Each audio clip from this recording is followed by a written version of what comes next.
Welcome to crime analysis. Delhi liquor కేసులో arrest అయిన MLC కవిత ED అధికారి ముందు ఈరోజు మరోసారి హాజరయ్యారు. ఇవాళకి 5వ రోజు కావడంతో ఈరోజు సాయంత్రం వరకు విచారణ కొనసాగుతుంది. ఈ రోజుతో పాటు రేపు కూడా విచారిస్తారు. 23వ తారీఖున తిరిగి కోర్టు ముందు హాజరుపరిచే అవకాశం ఉంది.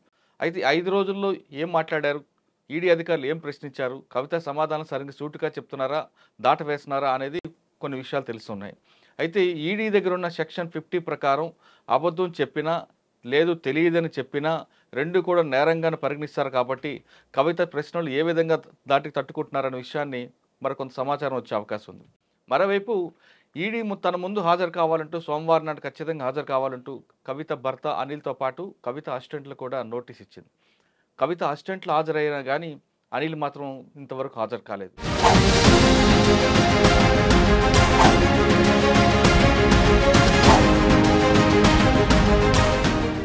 ఒకవేళ భర్త అనిల్ హాజరు కాకపోతే పరిణామాలు ఏ విధంగా ఉంటాయి, ఆయన్ని కూడా లిక్కర్ కేసులో విట్నెస్గా పెడతారా లేదు అరెస్ట్గా చూపిస్తారా అనే అంశాలు మనతో మాట్లాడడానికి మాజీ పోలీస్ ఆఫీసర్ డాక్టర్ సర్వేశ్వర రెడ్డి గారు ప్రస్తుతం అంటున్నారు. ఆయన అడిగి చాలా క్లియర్గా తెలుసుకుంది. సార్ నమస్తే.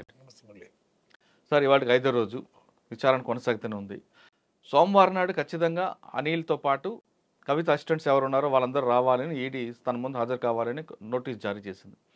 ఈడీ ఇచ్చినట్లుగానే కవిత అసిస్టెంట్స్ ఇద్దరు కూడా వెళ్ళారు. అభిషేక్ కానీ లేదంటే చాలామంది ఉన్నారు, వాళ్ళందరూ వెళ్ళారు, రోహిత్ రావు అందరు కూడా. కానీ అనిల్ మాత్రం వెళ్ళట్లేదు. సోమవారం విచారణకు హాజరు కావాలి ముందు వరకు అనిల్ అక్కడక్కడే తిరుగుతున్నా విచారణకు రావాలి అని ఈడీ ఇన్విటేషన్ పంపిస్తే ఆ ఇన్విటేషన్ అందుకోకుండా తిరుగుతున్నారు. దీన్ని ఈడీ ఏ విధంగా సీరియస్గా తీసుకుంటుందా లేదు దీన్ని కూడా కాలయాపన చేసి రేపొద్దున అనిల్ కూడా ఫిక్సప్ చేసే అవకాశం ఉందంటారు? ఎనీథింగ్ ఇన్వెస్టిగేషన్ ఏజెన్సీ నోటీస్ ఇచ్చినప్పుడు అటెండ్ కావాలి. అనిల్ కానీ ఎవరైనా over it maybe in the list of investigation point of వ్యూలో నోటీస్ ఇస్తారు. ఎవిడెన్స్ పాయింట్ ఆఫ్ వ్యూలో కానీ ఎక్స్ప్లెనేటరీ ఆల్ఫర్నేటివ్ పాయింట్ ఆఫ్ వ్యూలో 41 ఇచ్చిన అనుకుంటున్నాను. 41 ఇచ్చింది నీకు అంటే ఇన్ఫర్మేషన్ తీసుకోవాలి, దాన్ని కంపేర్ చేసుకోవాలి కదా. గతంలో ఈయన కూడా ఎగ్జామ్ చేసింది ఈడీ. కవిత గారిని ఎగ్జామ్ చేసినప్పుడు ఈయన కూడా ఎగ్జామ్ చేసింది. ఇప్పుడు కొత్తగా వచ్చే అంశాలు ఏమైనా వస్తే మెడకు పడుతుందా మనీ లాండరింగ్ దాంట్లో రావడానికి ఛాన్సెస్ ఎక్కువ అనేది టాక్. ఎందుకంటే ఈజ్ హ్యావింగ్ ఇండస్ట్రీస్ ఉన్నాయి, సాఫ్ట్వేర్ ఇండస్ట్రీలో ఏదైనా ఇండస్ట్రీస్ ఉన్నాయి. ఈయన పేరు కానీ బినామీ పేరు కానీ 8 నుండి 10 ఇండస్ట్రీస్ ఉన్నాయి. దాంట్లో ఫండ్స్ ఎట్లకెళ్ళి వచ్చినాయి. ఇప్పుడు మనీ లాండరింగ్ అంతా ఫండ్స్ గురించే మాట్లాడుతుంది. ఈ కేసులో 100 కోట్లు ఈ అనిల్ కంపెనీ నుంచే ట్రాన్స్ఫర్ అయ్యి అనేది ఒక వార్త ఉంది. అందులో దాని బేస్గా అనుకోవచ్చా లేదు గతంలో మీరు చెప్తున్నట్లుగా ఈడీ చాలాసార్లు ఈడీ సిబిఐ ఇన్కమ్ ట్యాక్స్ అందరూ ఎంక్వైరీ చేశారు కాబట్టి కొత్త విషయాలు ఏమైనా బయటకు వస్తే దాని ఇన్ఫర్మేషన్ కోసం అనుకోవచ్చా? ఈ ఎస్టాబ్లిష్మెంట్ ఆఫ్ కంపెనీస్కు సోర్స్ ఎక్కడికి వెళ్ళి వచ్చిందని కూడా వెరిఫై చేస్తారు. తర్వాత 100 కోర్స్ ఆడికి వెళ్ళిపోయింది అనేది ఒకటి ఉంది. అంతే, ఆ 100 కోర్స్ అక్కడికి వెళ్ళి కంపెనీకి వెళ్ళి పంపించిండ్రు అనేది ఉంది. అది ఎంక్వైరీ చేస్తారు. మరి ఈయన బ్యాలెన్స్ షీట్ కూడా చూస్తారు, ఎన్ని వచ్చినాయి ఎన్ని పోయినాయి ఎక్కడికి వెళ్ళి వచ్చినాయి మెయిన్. అందుకొరకు అనిల్ అనేది చాలా క్రియాశీలకంగా మారిండు. ఇప్పుడు ఆయన మొన్నటి వరకు అయితే మేడంలోనే ఈయన బయట చేతులు కట్టుకొని తిరుగుతుండే ఆఫీస్ ముందు అక్కడిక్కడ. All of a sudden Monday రావంటానికి అయిపోయిందంటే దేర్ మస్ట్ మేము జనరల్గా పోలీసులు ఏం చేస్తామంటే అఫెన్స్ అయితే సస్పెక్ట్ ఇంటికి వెళ్ళిపోతాం స్ట్రేట్గా. అక్కడ ఆయన లేడనుకో ఈయన చేసినది మేము ప్రెజ్యూమ్ చేస్తాం, సెల్ఫ్ ప్రెజ్యూమ్ మేమే ఊహించుకుంటాం, ఆయన పక్క చేసి లేకపోతే ఎందుకు పారిపోతాం. కరెక్టే కదా. నేరం అనేది లేకపోతే పారిపోవడానికి అవసరం ఏమొచ్చింది ఆయనకు. ఆయనకు కేబుల్ పని మెకానికల్ ఇంజనీరు, చదువుకున్నోడు, సంస్కారం ఉన్నోడు, ఏం నోరిపి మాట్లాడినోడు ఎలా ఎట్లా పారిపోతాడు? అదే మీరు చెప్తున్నట్లుగా ఈడీ ఇన్విటేషన్ రాకముందు అక్కడే ఉన్నారు ఢిల్లీలోనే. ఇన్విటేషన్ ఆల్రెడీ ఈడీ చెప్పింది ఈరోజు సాయంత్రం 6 గంటల నుండి 7 గంటల వరకు కుటుంబ సభ్యులు కలవచ్చు అని. మరి ఆయన భర్తగా ఆయన కలవకుండా ఈడీ నోటీస్కి హాజరు కాకుండా ఎస్కేప్ అవడం అనేది మనం ఏ విధంగా అర్థం చేసుకోవాలి? అంటే ఇది బాధ్యత రాహిత్యం. మీరు కరెక్ట్ అన్నారు. హస్బెండ్గా వాట్ ఎవర్ ఇట్ ఈస్ నేరం ఉండని లేకపోని యూ టు అటెండ్. అక్కడ నీ ఫెయిర్నెస్ కనిపిస్తుంది, ఇక్కడ ఫెయిర్నెస్ కనపడతలేదు. ఫెయిర్నెస్ ఎందుకంటే భార్యలో ఉన్నప్పుడు నిన్ను పిలిచినప్పుడు సంతోషంగా పోవచ్చు కదా. అంటే నీవు ఎస్కేప్ అయినా ఉంటే there must be suspicious ground on the part of Anil by the ED. ఇప్పుడు ఈడీతో డ్రామా ఆడే కంపెనీ పనిచేసుకోవాలి. ED such a powerful organisation. వాళ్ళకు బెయిలబుల్ నాన్ బెయిలబుల్ ఉంటుంది, సీరియస్ అఫెన్స్లు ఉంటాయి. ఇలాంటి మనీ ఎక్కడ లాండరింగ్ ఎక్కడ మూవ్ అయింది, ఈ సూట్ కేసు కంపెనీలు ఏమున్నాయి, ఎక్కడికి వెళ్ళి వచ్చిందని మొత్తం తీస్తారు. తీసి ఇక్కడ ఏమన్నా మనోడు సస్పెక్ట్ చేసి గాయపడిన అనేది నేను అనుకుంటున్నా. సాధారణంగా భార్యాభర్తలు కానీ ఒక కేసులు ఇరుక్కుంటే పోలీసులు ఏం చేస్తుంటారు, తీసుకొచ్చి భార్యనో భర్తనో ఎవరినో ఒకరిని ముందు మీ గ్రిప్లో రికార్డ్ చేస్తారు. తీసుకొచ్చారు. అవును. తీసుకొచ్చి సముదాయించి ఇద్దరు ఎవరిని బ్రేక్ చేస్తారు. ఆ తరహా జరగవచ్చు అని అనిల్ భావించవచ్చా? అదే నేను అంటున్నా. ఈమె స్టేట్మెంట్స్ ఇచ్చినప్పుడు వాళ్ళు అడిగిన ఎగ్జామ్స్ క్వశ్చన్ స్టేట్మెంట్ ఇచ్చింది. నాకు తెలియదు అంటే ఇక్కడికి వెళ్ళి వాళ్ళ ఆల్రెడీ ఇన్ఫర్మేషన్ ఉంటుంది. పలానా కంపెనీకి వెళ్ళి పలానా కంపెనీకి వచ్చిన అమౌంట్ వెళ్ళి అడిగి వచ్చినప్పుడు సి మైట్ హ్యావ్ అడ్మిటెడ్. దీన్ని కాంట్రడిక్షన్స్ వెరిఫై చేసుకోవాలి. మరి ఈయనకేం సంబంధం అనడానికి లేదు. ఇప్పుడు ఒకటే ఇల్లు, వైఫ్ అండ్ హస్బెండ్, క్రైము, ఈయన ఢిల్లీకి పోయిన సందర్భాలు ఉన్నాయి, ఇద్దరు కలిసిపోయిన సందర్భాలు ఉన్నాయి, ఈ రామచంద్ర పిల్ల ఇంటికి వచ్చి మాట్లాడిన సందర్భాలు ఉన్నాయి, ఆ పని పిల్లలతో సహా అందరూ చూసిండ్రు, వాళ్ళ ఫోన్లు తీసుకొని మాట్లాడినప్పుడు మళ్ళీ ఈయన ఫోన్కి వెళ్ళి ఏమైనా మాట్లాడినరా, ఇవన్నీ హ్యాస్ టు వెరిఫై. అవి వెరిఫై చేయడానికి అనిల్ కోఆపరేట్ చేయాలి. నువ్వు నిర్దోషం అయితే బయటకు వస్తావా కన్నెము తెల్లాక, పారిపోతే చాలా మందికి అనుమానం వస్తుంది. ఇన్వెస్టిగేషన్ ఏజెన్సీ అనుమానిస్తుంది జనరల్గా అక్యూజ్ నేరస్తుని కింద ట్రీట్ చేసినప్పుడు. మరి వాళ్ళకి తప్ప అటెండ్ కాదు పోతలేమంటే ఇంత మీన్ టైం మళ్ళీ ఒకటి ఏంటంటే ఆ కోర్టులో పిటిషన్ వేసిండ్రు, ఈడీ వాళ్ళు టార్చర్ చేస్తున్నారు, కొడుతున్నారు అవి అని. కొడుతున్నప్పుడు మెడికల్ బోర్డు రెఫర్ అయితే కదా, మెడికల్ రెఫర్ చేసుకోను. అంటే కొడుతున్నారని కాదు కానీ టైంకి ఇన్వెస్టిగేషన్ చేయట్లేదు, ప్రాపర్గా చేయట్లేదు, ప్రొసీజర్ ప్రకారం ఫాలో అవ్వట్లేదు, సుప్రీంకోర్టు గైడ్లైన్స్ ప్రకారం వెళ్లాల్సిందంటూ ఆమె 255 పేజీలు ఒక పిటిషన్ వేశారు. సుప్రీంకోర్టు గైడ్లైన్స్ ఇన్వెస్టిగేషన్ చేయొద్దని ఏం లేదు కదా, ఈ టైంలో ఇది అడుగు ఈ టైంలో లేదు కదా. It is depend upon conveyance. ఇంతకుముందు స్టేట్మెంట్లు ఏమున్నాయి, దాన్ని వెరిఫై చేసిన గ్యాప్ ఉంటుంది, చదువుకొని మళ్ళీ అడుగుతారు. అట్లా మళ్ళీ కోర్టులో పిటిషన్ కొట్టిందని వేసినప్పుడు refer to the medical board, medical certificate తెప్పి. అంటే ఆమెను కొట్టారని కాదు, గతంలో ఒక వ్యక్తిని కొట్టారు, ఆయన చెవు పోయింది అనేది, ఆయన చెవు పోయింది అది ఆయన కొడితే ఈమెకేమైంది? అవును బాబు, ఆయన కొట్టిండ్రు, మరి నీవెందుకు ప్రెడిక్ట్ చేస్తున్నావు? అంటే అటువంటి ఆ తరహా ఇంటరాక్షన్ జరగకూడదని ఆమె ముందు. అవును పోయి థర్డ్ డిగ్రీ యూజ్ చేయొద్దు అనేది లాసెస్. అవును, మరి వాళ్ళు థర్డ్ డిగ్రీ యూజ్ చేస్తున్నాడు, నీకైతే యూజ్ చేయలే కదా. చేయలేదు. ఆయన కొట్టినది కూడా what is the evidence with you? వాళ్ళు కూడా అలిగేషన్ ఉండొచ్చు కదా.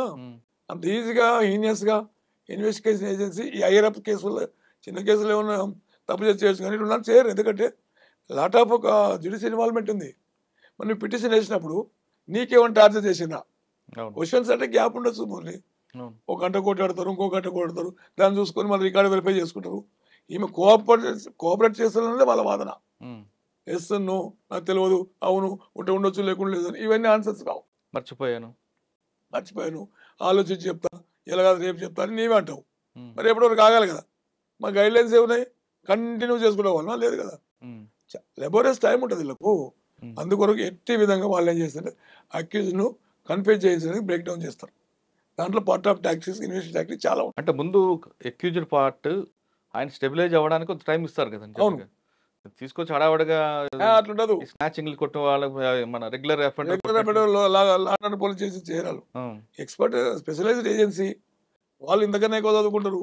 టాప్ ఐఆర్ఎస్ భాను అనే అమ్మాయి ఐఆర్ఎస్, భాను అని బదులు ఎక్కువ పేపర్లు వస్తుంది, ఆమె టార్చర్ చేసి కొడుతుంది, అది చేస్తుంది. భాను మీనాక్షి. మరి ఆ అమ్మాయి హైలీ క్వాలిఫైడ్, హైలీ ఎడ్యుకేటెడ్. ఎవరి జాబ్ను వాళ్ళు పణంగా అయితే పెట్టలేరు కదా. వీళ్ళు సేవ్ చేసుకుంటూ ఇన్వెస్టిగేషన్లో నేరస్తులను కన్ఫ్యూజ్ చేస్తారు. నువ్వు కన్ఫ్యూజ్ చేస్తున్నావా లేదా అనేది ఇది ఇట్లా ఉంటే లాస్ట్కు నార్కోనాలజిస్ట్ టెస్ట్ పెడతారు.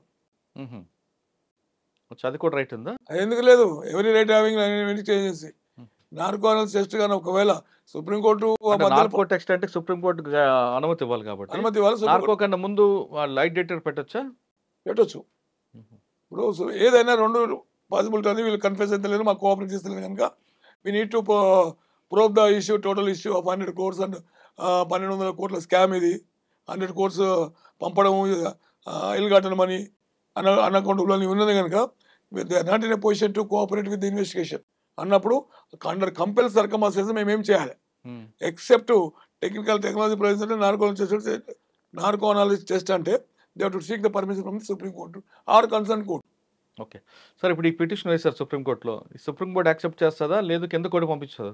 ఏమని ఇప్పుడు కవిత వేసిన పిటిషన్ అదే కొడుతున్నది కదా, ఆమె వేసే పిటిషన్ ఏంది, టార్చర్ చేస్తున్నారు, కొడుతున్నారు, ఇన్వెస్టిగేషన్ కరెక్ట్ చేస్తారు అనేది. ప్రతిదీ సుప్రీంకోర్టుకు వాడి దగ్గర ఢిల్లీ పోనీకే లేదు, ఎప్పటిది లోవర్ కోర్టులో వాడు ఫైల్ చేసుకుంటారు. మనీష్ సిసోడియా కూడా అలాగ వెళ్తేనే ఢిల్లీలో సుప్రీంకోర్టు రావద్దని చెప్పింది, చెప్తారు క్లియర్. ఎందుకంటే supreme court such a biggest organisation, works for all over India, for not silly causes చేయదు. అక్కడ పెద్ద పెద్ద మేధావులు జడ్జెస్ వాళ్ళకి టైం ఉండదు కదా, వందలాది కేసులు ఉంటాయి. అట్లా సార్ ఇంకా ఈ విషయం పక్కన పెడితే కాసేపు తిహార్ సుఖో జైలు నుంచి చంద్రశేఖర్. లెటర్లు రాస్తున్నాడు, వెల్కమ్ టు తిహార్ జైల్. అవును. అక్క మీరు నేను ముందే చెప్పాను మీరు వినలేదు అంటే. ఒక హ్యాబిచువల్ అఫెండర్కి, ఒక ఎమ్మెల్సీ కవితకి అక్క అని పిలిచేంత చనువు ఎక్కడి నుంచి అన్నిత్యం వచ్చింది? చదువు. అంత చనువు అంటే ఎలాగ మరి వచ్చిందంట? ఈమెకి ఏం పని ఆ క్రిమినల్ ముండాలతో కలవడం ఎందుకు అవసరమా? ఒక సీఎం డాటరు, సీఎం డాటర్ అంటే ఆ ప్రివిలేజెస్ ఉంటాయి. అవును. ఎంపీ ఉంది, ఎంపీ ఉంది, ఇక ఎమ్మెల్సీ ఉంది. ఎమ్మెల్సీ మొన్న ఉమ్, ఎంపీ ఉన్నప్పుడు జరిగిన తతంగం ఇదంతా. అవును. మరి అలాంటప్పుడు అవసరమా? వాడు నటోరియస్ క్రిమినల్ సుకేష్ అంటాడు. వాడు ఒక సీఎం కూతుర్ని పట్టుకొని అక్క అని సంబోధిస్తున్నాడంటే ఆ ర్యాప్ ఉన్నట్లే కదా. ఆ క్లోజ్నెస్ ర్యాప్ ఉన్నట్లే, ఆ. లేకుంటే otherwise can't call like madam అంటాడు కదా, మేడం గారు అంటారు. మేడం గారు లేదు కదా, మేడం గారు లేదా అమ్మ అక్క అని వెల్కమ్ అంటాడు. టు అంటున్నాడు, మన ఫేస్ టు ఫేస్ మాట్లాడుకుందాం అంటున్నాడు. ఉమ్, ఆ? రకరకాలుగా వాడు is notorious criminal. Hails from Bengaluru. ఉమ్, వాడు 17 సంవత్సరాల లోపే బెంగళూరు కమిషనర్ సంతకం ఫోర్స్ చేసి లెటర్ తీసుకున్నాడు. ఎందుకంటే 16 ఏళ్ళ లోపల ఉంటే కూడా మేము డ్రైవింగ్ చేసుకోవచ్చు ఉమ్, అని ఆయన లెటర్ ఇచ్చాడు. దాన్ని పట్టుకొని ఫోర్జరీ కేసు పెట్టి రిమాండ్ చేసిండు. ఉమ్, దాని తర్వాత వీడు బెంగళూరు జంప్ అయ్యాడు. వాడు బీటెక్ చేసి ఎంబీఏ చేసి మల్టీలింగ్వల్ క్యారెక్టర్. అది కన్నడ, తమిళ్, తెలుగు, హిందీ, ఇంగ్లీష్ అనర్గల్గా మాట్లాడతాడు. ట్రాప్ చేస్తాడు. అంటే కమ్యూనికేషన్ స్కిల్స్ మంచిగా, how to trap the other fellow అనేది. ఉమ్. అలాంటి క్యారెక్టరు వాడు ఇన్వెస్ట్మెంట్ కంపెనీని పెట్టి 2,000 కోట్లు ముంచిండు. ఇన్వెస్టిగేషన్ కంపెనీని పెట్టిడు. సార్ ఇప్పుడు ఇంకోటి అటువంటి సీఎం సన్ అంటాడు. ఉమ్, అక్కడ కర్ణాటక సీఎం సన్ అని చెప్పి ఆడో 200 కోట్లు. తర్వాత ఇద్దరు సినిమా యాక్టర్లకు ఇది చేసిండు. చేంజ్ చేసుకుని ఆమెను ప్రయోగించి బలాభ్యం చేస్తే లాస్ట్కు ల్యాండ్ బ్యాగ్స్ కంపెనీ సర్దార్జీలో కూడా వేసిండు. కాదు సార్, అంత నటోరియస్ వాడు ఈమెకెలా పరిచయం అయ్యాడు? ఒకవేళ పరిచయం అదే అయ్యాడు $1 million అనుకుందాం. ప్రశ్న. ఇప్పుడు సరే, ఒకవేళ పరిచయం అయ్యాడు అనుకోండి, కొత్త వ్యక్తి పరిచయం అయినప్పుడు ఈమె హై ప్రొఫైల్ లేడీ ఈవిడ. అవు ఎవరైనా కొత్త వ్యక్తి పరిచయం అవుతున్నప్పుడు జనరల్ గా అడుగుతారు కదా, ఈ క్యారెక్టర్ అడుగుతారు, ఒక అన్ని అనాలిసిస్ చేసిన తర్వాతే వాడతారు. అవును, బిజినెస్ అవును, కానీ అవును. లేదా ఫ్రెండ్షిప్ కానీ చేస్తారు. మరి అంత గుడ్డిగా ఇలాగే నమ్మిందండి. గతంలో కూడా వాడు ఏం చేసిందంటే 5 గీ బాక్సులు వస్తున్నాయి, ఏపీకి ముట్టియండి అని చెప్పేసి లెటర్ ఇచ్చిండు త్రూ 5 అడ్వకేట్ ద్వారా. ఉమ్, గీ బాక్సులు అంటే మనీ అమౌంట్. ఆ ఏపీ అంటే అరుణ్ కుమార్ పిల్లే, రామచంద్ర పిల్లే. ఆయన ముట్టించిందని చెప్పిండు. అది ఎంక్వైరీ చేస్తున్నాం. ఇది క్వశ్చన్ లెఫ్ట్ ది ఈడీ. తర్వాత ఈయన ఇంకొక బాధ చెప్పిండు. వీళ్ళంతా చాలా ఇల్లు మంది సంపాదించి ఇది తీసుకెళ్ళి అక్కడ జర్మన్ దగ్గర ఒక ఊర్లో ఒక టౌన్షిప్లో పెట్టారు. తర్వాత హాంకాంగ్లో పెట్టారు, సింగపూర్లో పెట్టారు అని చెప్పి ఆరోపణలు ఏమన్నా లెటర్లోనే ఉంది అది. ఉమ్, ఆ, అదే ఎంత సాన్నిధ్యం లేకపోతే who is this fellow? Is a notorious criminal. You can do anything. 18 luxurious కార్లు ఉన్నాయి అంత పెద్ద పెద్దవి, 4 కోట్లు 5 కోట్లు. ఉమ్, అలాంటి క్రిమినల్తో నీకేం సంబంధం తల్లి? నువ్వు ఎంపీ, గౌరవ పార్లమెంట్ సభ్యురాలవు, అవును. గౌరవంగా ఉండాలి. కానీ అగౌరవం ఉన్నవాళ్ళు క్రిమినల్తో కలవాల్సిన అవసరం ఉంది. అంత క్లోజ్ నెట్ లేకపోతే వాడు ఆ విధంగా సంబోధించడం జరగదు. ఆ విధంగా మాట ఎవడు నేను జైల్లో వాడికి పంపుతాడు ఎవడన్నా లెటర్ ఇచ్చి, మురళి దీంట్లో ఇన్వాల్వ్ దాంట్లో అని, మురళి గారు బాగుంటారా అన్నారు. అవును. Highly possible. Um, there must be, I'm suspecting that there must be, she may have close rapport with the అనేది ఉంది. ఉమ్. మరి అది ఎంతవరకు ఈడీ పరిగణలోకి తీసుకుంటుంది అనుభవం వచ్చిన లెటర్ను? ఆ యాంగిల్ ఏమైనా వెరిఫై చేస్తారా? తర్వాత ఇక్కడ జర్మనీ హాంకాంగ్ ప్లస్ సింగపూర్ అనే దాంట్లో ఆ అమౌంట్స్ గురించి ఏమైనా ప్రూవ్ చేస్తారా ఉమ్. అనేది we have to wait and see. అది ఓకే. సార్ ఇంకొక విషయం, ఇదే లెటర్లో గతంలో ఇచ్చినప్పుడు కేటీఆర్ గారు స్పందించారు. ఒక క్రిమినల్ లెటర్ని మీరు ఎంత ఎక్స్పోజ్ చేస్తారా, వాడొక క్రిమినల్ అంటూ ఆయన దాడి చేశారు. ఇప్పుడు దీనికి ఏం సమాధానం చెప్తారు ఆయన? మీరు చెల్లెజేసే పని ఏంటంట కేటీఆర్ వాళ్ళ ముందు వాళ్ళ సిస్టర్కి ఆన్సర్ చెప్పమని. వాడు క్రిమినలే, loafer criminal, notorious fellow, international don, whatever it is. మంచిగానే కామెంట్ చేసిన brother. What about your sister? You should comment like that. ఇప్పుడు ఇక్కడ నీ సిస్టర్ కామెంట్ చేయి, సంబంధం లేదానికి లేదు. ఎఫ్ఐఆర్ వీళ్ళు ఏమంటే వీళ్ళు ఎఫ్ఐఆర్ పేరు లేదు కదా. అరే ఓ రాంగ్ ఇన్ఫర్మేషన్ పట్టుకో. ఎఫ్ఐఆర్ పేరు లేనంత మాత్రాన నేరస్తుడు తప్పించుకొని పోలేడు కదా. అది క్లెవర్నెస్ ఆఫ్ అక్యూజ్డ్ పర్సన్ కింద వస్తుంది. స్టేట్మెంట్లు వచ్చినప్పుడు ఆటోమేటిక్గా 216 యాడ్ చేస్తారు. కేటీఆర్ గారు బాగా చదువుకున్నారు, యుఎస్ లో చదివారు. ఆయన చుట్టూ కూడా చాలా మేధావులందరూ ఉంటారు. ఎఫ్ఐఆర్లో పేరు లేదు, తన చెల్లిని అరెస్ట్ చేస్తారంటే ఒకటి, ట్రాన్స్జెండర్ వారెంట్ లేదు అంటే రెండో ఆర్గ్యుమెంట్. ఇటువంటివి ముందు తెలియదు అంటారు ఆయనకి? అవన్నీ ట్రాన్స్జెంట్ వారెంట్ కూడా ₹1,00,00,000 కూడా విత్డ్రా కాదండి, చేసుకుని. ఇటువంటి చిన్న చిన్న విషయాలు తెలియదు, కామన్ సెన్స్ కదా ఇవన్నీ. అంటే ఇప్పుడు అక్కడ పవర్ ఉన్నప్పుడు పవర్ అనేది కళ్ళు మూస్తుంది. పవర్ ఎప్పుడు అడమెన్సీ క్రియేట్ చేస్తుంది. ఆప్యాయతను అనురాగాన్ని ప్రేమ పెంచుకున్న లీడరే వీళ్ళు కంటిన్యూ ప్రజాస్వామ్యాలను జనభావాలను మిగిలిపోతారు. లేకుంటే రగిలిపోతూ ఇట్లా రగిలిపోతుంటాడు, లేని పోలిన దాంట్లో ఇస్తుంటారు. చుట్టూ ఉన్న లీగల్ అడ్వైజర్ చెప్పరా ఇటువంటి? నాకు అదే మిలడానికి ప్రశ్న ఉంది. 61 కింద నోటీస్ ఇచ్చినప్పుడు ఆయన అలర్ట్ చేయలేదు. అప్పుడు మన పేరు లేదు కదా, ఏమైతే నాకేం సంబంధం, ఎంత రాజకీయ కుట్ర అని ఒక పెద్ద పెద్ద స్పీచ్లు దంచే కదా మేడం గారు. అవునా కదా? అవును. మరి ఇప్పుడు ఏమైంది మరి? అదే మీరు ట్రాన్సిట్ వారెంట్ 30 కిలోమీటర్ల వరకు ఉంది, అతను పోవాలని తీసుకుపోవాలి అది అని ఏదో చెప్పారు కదా. అవును. అది కోర్టులో ఫైల్ చేయని కోర్టులో తిడతారని చెప్పి విత్డ్రా చేసుకున్నారు. అవన్నీ రూల్డ్ అవుట్ చేసింది కోర్టు. అవును, నా విత్డ్రా క్వశ్చన్ అది చేసుకున్న వీళ్ళు కాదండి. ఇంత చిన్న జనరల్ పబ్లిక్ వేస్ట్ కూడా ఆఫ్ టైం చేయనికి లేదు కోర్టుది కూడా. తెలిసినంత నాలెడ్జ్ మాకు మంచి మేధావి, బాగా చదువుకున్న వ్యక్తికి తెలీదంటారా? లేదా తెలిసి కూడా అంటే అడ్డగోలుగా వాదిస్తారా? Legal knowledge is different from IT knowledge is different. IT వాళ్ళకి ఇవి తెలవాలని లేదు, ఒకవేళ చదువుకుంటే తెలుస్తుంది. చదువుకోవాలని ఆశ కానీ తపన కానీ. సరే ఆయనకి తెలియపోవచ్చండి. మీరన్నట్లుగా ఐటీ సెక్టార్ నుంచి వచ్చారు కాబట్టి లీగల్ సబ్జెక్ట్ లేకపోవచ్చు. కానీ చుట్టూ హ్మ్, చాలా న్యాయ కోవిదులున్నారు కదండీ! న్యాయ కోదులు గణాలు గుణాలు అన్నీ ఉన్నాయి చుట్టూ. హ్మ్. మరి వాళ్ళకి తెలవాలి వాళ్ళు ఏం చెప్తున్నారు అనేది. ఒకవేళ చెప్పినా కూడా ఈయన వినే పరిస్థితులు ఉన్నారు. అయ్యుండొచ్చు. ఎందుకంటే ఇక్కడ అడమెన్సీ ఉంది బ్రదర్, మీరు అబ్జర్వ్ చేస్తలేదు. హుహు. అడమెన్సీ వచ్చినప్పుడు కళ్ళు మూసుకుపోతాయి, ఎవ్వరు కనపడరు. అధికారమే ముందల డాన్స్ చేస్తుంటది. అరెస్ట్ సమయంలో అధికారం లేడు కదా! అధికారం లేకుండా ఇక్కడ మమకారం అనే పదానికి మీనింగ్ లేదు కదా. ఆ! ఉందా? హ్మ్. వీళ్ళతో మమకారం అనే పేరు మతానికి పదానికి అర్థం లేదు. అడమెన్సీకి అప్పుడప్పుడు బయటకు వస్తాయి. ఇప్పుడు కూడా వాళ్ళు ఏంటి ఎట్లా యాక్ట్ చేస్తున్నారు Murali, as if they are in power అన్నట్టున్నారు. రేవంత్ రెడ్డి గారు వాళ్ళు సీఎం గారు మాట్లాడుతుంటే అసెంబ్లీ ఇచ్చే రిప్లైలు కానీ, బయట ప్రెస్ మీట్లు కానీ, అంటే ఇది రాజకీయం నాకు సబ్జెక్ట్ సంబంధం కాదు కానీ హ్మ్. హ్మ్. ఆ ఫోబియాలోకి వెళ్ళి బయటకు రాలే ఇంకా. అరే గవర్నమెంట్లో మేము ఓడిపోయాము, ప్రతిపక్షంలో ఉన్నాము అనే ఒక దాంట్లోకి రాలేదు వీళ్ళు. హ్మ్. జనజీవన సమంతలు కలవలే, అధికార సమంతలు ఇంకా ఉన్నట్లే ఫీల్ ప్రగతి అవుతుంది. భవన్‌లో ఉన్నామనుకుంటున్నారా? ఇంకా ప్రగతి ఇంకా భవన్ స్టిల్ అనుకుంటున్నారా? తయారైన ఇంకా ప్రభుత్వ భవన్ ఉన్నాను. ఇప్పుడు ప్రగతి భవన్ ఎప్పుడో అధోగతి భవన్ అయిపోయి ప్రజాభవన్ అయింది అది. హ్మ్. అంటే ఇంకా అందులో ఫస్ట్ ఉన్నాం డెసిషన్ అనుకుంటున్నారా? Taken by the CM. కాదు సార్. అందులోనే ఇంకా ఉన్నాం అనుకుంటున్నారా? దొరల పాలన పోయి ప్రజాపాలన వచ్చిందనే కదా తెస్తున్నాం అనేది, తెచ్చినాం అనేది. ఆ కడీలు అంతా తీసేసింది కదా ఫస్ట్ వస్తేనే. అవును. ఫస్ట్ డెసిషన్ టేకెన్ బై గేట్లు ది ఆ గేట్లు ఆనరబుల్ తీశారు. సీఎం అవును. రేవంత్ రెడ్డి. మరి నాకు అర్థం కాలేదా? అది ఎవరు పడితే నేను అట్లా వెళ్ళిపోతున్నా 2, 3 సార్లు చూస్తా. అంతకుముందు ఆగాలంటే కూడా భయపడుతుండే, బండ్లు పోతుండే. ఇప్పుడు పోతున్నారు వస్తున్నారు. అంటే ప్రజలకు ఏం చేస్తాడో ఏమైతుందని కాదు.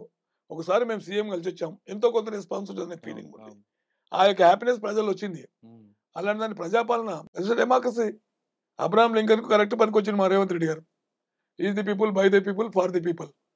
అందుకొరకు ఇది సరే ఒక విధంగా ఆయనకు టెన్షన్లు ఉన్నాయి, రకరకాల టెన్షన్లు పరిపాలనలో ఉన్నాయి. అది ఆయన అధిగమిస్తాడు, దానికి ఏం ప్రాబ్లం లేదు. హ్మ్. Revanth is a shrewd politician, అన్ని తెలుసు ఆయనకు మొత్తం. వీళ్ళు అనుకుంటే ఎవరైనా తప్పు ఆలోచిస్తే మొత్తం పప్పుల కాలేసినట్లే. సార్ ఫైనల్‌గా చెప్పండి. ఒకవేళ అనిల్ గాని ఈరోజు కూడా రేపటికి గాని హాజరు కాకపోతే అంటే 23 వరకు కవితకి ఉంది కాబట్టి 23 తారీఖులోకి గాని హాజరు కాకపోతే కవితలాగే ఆయన కూడా పికప్ చేస్తారా? లేదు మరొక నోటీస్ ఇచ్చి ఐపీసీ 174 కింద ఎవరికి మొన్న ఢిల్లీ సీఎంకి ఇచ్చినట్లుగా కేజ్రీవాల్‌కు. ఆ! అవును. తమ సమాలు పట్టించుకోవట్లేదంటూ నోటీస్ తీసుకోలేదంటూ అవును. ఆవేదన రిఫ్యూజింగ్ నోటీస్ అనేది క్రైమ్. అలా ఇస్తారా? లేదు కవితలాగే ఆయన్ని కూడా పికప్ చేస్తారా? ఇప్పుడు ఎందుకు ఫస్ట్ ఇచ్చినప్పుడు he has to give the reply Murali. నేను పలానా దానికి పోయినా, పలానా బిజీ ఉన్నా, నేను లేకుంటే ముందు కవిత మేడం గారు అంటారు కదా, నేను ఎలక్షన్‌లో ఉన్నా ఇప్పుడు రాలేను, లేకుంటే నేను మీటింగ్‌లో ఇప్పుడు రాలేను. రాలేను అనుకుంటే నేను ఢిల్లీలో పోయి మీటింగ్ పెడతది. హ్మ్. అట్లా అలాంటి రిప్లై ఏదో ఒకటి ఇయ్యాలి ఆయన. హుహు. ఇస్తే దే విల్ సాటిస్ఫై పెడతారు. సూచన తీసుకుని వాళ్ళు హెడ్ ఆఫ్ డిపార్ట్మెంట్‌లో కూర్చొని sir is under circum is very busy, so ఈ మే బికమ్ నెక్స్ట్ నోటీస్ ఇస్తాం సార్ అంటారు. ఇంకో నోటీస్ కూడా పంపుతారు. హ్మ్. అది కూడా రేపించి అనుకో, అది separate crime. Hmm. Compel circumstances he has to arrange, bring down to the ED office and exam చేస్తారు, తప్పదు అది. హ్మ్. ఎస్కేప్ కానికి లేదు మురళి. ఇక్కడ ఇప్పుడు సూర్యకిరణం ప్రసరించడంతోనో ఇన్వెస్టిగేషన్ ప్రసరిస్తారు. అంత పవర్ఫుల్ ఉంటుంది ఇన్వెస్టిగేషన్. కాదండి. ఏం తప్పు చేయనప్పుడు మీరన్నట్లుగా పోయి నోటీస్ ఇచ్చి నాకు టైం కావాలని అడగాలి గదా! అది కరెక్ట్ పాయింట్ మురళి. హ్మ్. నువ్వు నిర్దోషం, నీకు ఎలాంటి తప్పు లేదని, ఏ పాపాలో నాకు సంబంధం లేదని, ఏ దుష్టాంతాల్లో సంబంధం లేదని నీ మనసులో ఆ భావనలు ఉంటే హ్మ్. చక్కగా నోటీస్ తీసుకో, పోయి ఎక్స్ప్లెయిన్ చేయి. నా భార్య ఏం చేసింది నాకు తెలియదని చెప్పు, లేకుంటే ఇద్దరు కలిసి చేసామని చెప్పు, నీకేం తోస్తే అది చెప్పురా బాబు. అదేం చెప్పకుండా నువ్వు కలగ్నగా అయిపోతుందంటే బెనిఫిట్ ఆఫ్ డౌట్ వస్తుంది. అది అరే ఎప్పటికైనా చేసి ఉండొచ్చు అనేది వస్తుంది. అది గాని ఒకసారి పోలీసులు గాని, ఇలా ఈడీకి గాని వస్తే అది కొంచెం కష్టమే. ఇప్పుడు ఆల్రెడీ వచ్చింది, హ్మ్. వస్తే కష్టం కాదు, వచ్చింది. అవి ఏం వితౌట్ రిప్లై ఈజ్ అబ్స్కాండింగ్ అంటే అంటే పోలీసులు ఆ డౌట్ వచ్చిందంటే ఆటోమేటిక్గా డిఫరెంట్ ఆలోచిస్తారు, హుహు. స్మూత్ ఉండదు, డిఫరెంట్ యాంగిల్స్ ఆలోచిస్తారు కదా. అచ్చా! ఇప్పుడు ఒక నేరస్తుని రౌండప్ చేయాలంటే ఎన్ని పద్ధతులు అన్ని పద్ధతులు ప్రయోగిస్తారు. హ్మ్. ఆ పద్ధతుల ప్రకారం ఆయన పట్టుకొస్తారు, ఎక్కడ ఊనికి లేదు. దేశం విడిచిపోతారని చెప్పేసి ఫస్ట్ అలర్ట్ చేస్తారు, ఎయిర్పోర్ట్లో అలర్ట్ చేస్తారు. ఈయన పాస్పోర్ట్ ఇది ఉన్నాడు, పలానా నేమ్ పలానా కదా ఫోటో పెట్టి అలర్ట్ ఈయన అడుగుని బ్లింకింగ్ వస్తుంది, పోనీకే లేదు అదే పట్టుకొని వాళ్ళు హ్యాండ్ ఓవర్ చేస్తారు. అట్లా ఎస్కేప్ అయి వేరే ఫారిన్ కంట్రీస్ పోయి వాడెవడు నీరవ్ మోడీ గానిలాక, లేకుంటే కింగ్ ఫిషర్ వాడినాడు లండన్లో పోయి ఉండి అక్కడ షెల్టర్ తీసుకుంటే ఇండియాకి పవర్ లేదు అనే కాన్సెప్ట్ అట్లా ఏమైనా ఆలోచించుంటే కూడా, అడ్వాన్స్ ఉండి అట్లా ఆలోచిస్తే మాత్రం పోనీ ఏరియా ముందు ఎయిర్పోర్ట్లోకి వెళ్ళి పాస్పోర్ట్ సెక్షన్ ఉంటుంది, తర్వాత ఇమిగ్రేషన్ సెక్షన్ ఉంటుంది, దాంట్లో పట్టుకొని రిటర్న్ చేస్తారు. అందుకని వాళ్ళు ఆల్రెడీ అలర్ట్ చేస్తారు, మొత్తం ఎస్కేప్గా other side of the country పోకుండా అలర్ట్ చేస్తారు. కవిత భర్త అనిల్ ఖచ్చితంగా ఈడీ ముందు హాజరు కావాల్సిందంటున్నారు సర్వేశ్వర రెడ్డి గారు. ఒకవేళ రాకపోతే ఆయన మీద కూడా అనుమానాలు వస్తే అవకాశం ఉంది కాబట్టి ఇప్పటికైనా ఆయన వచ్చి ఎందుకు ఆలస్యం అవుతుంది, లేదా తన రోల్ ఏంటో అనే విషయాన్ని ఎక్స్ప్లెయిన్ చేస్తే బెటర్ అంటూ చెప్తున్నారు. రాని పక్షంలో ఆయన మీద కూడా అనుమానం వ్యక్తి ఒకవేళ కానీ వస్తే మాత్రం ఖచ్చితంగా అనిల్ కూడా అరెస్ట్ అయ్యే అవకాశం ఉందంటూ సర్వేశ్వర రెడ్డి గారు చెప్తున్నారు. ఇది కవిత అరెస్టుపై సర్వేశ్వర రెడ్డి గారి విశ్లేషణ. మరో అంశంలో మళ్ళీ కలుద్దాం. అంతవరకు నమస్తే. Thank you sir. Thank you. నమస్తే. Thank you.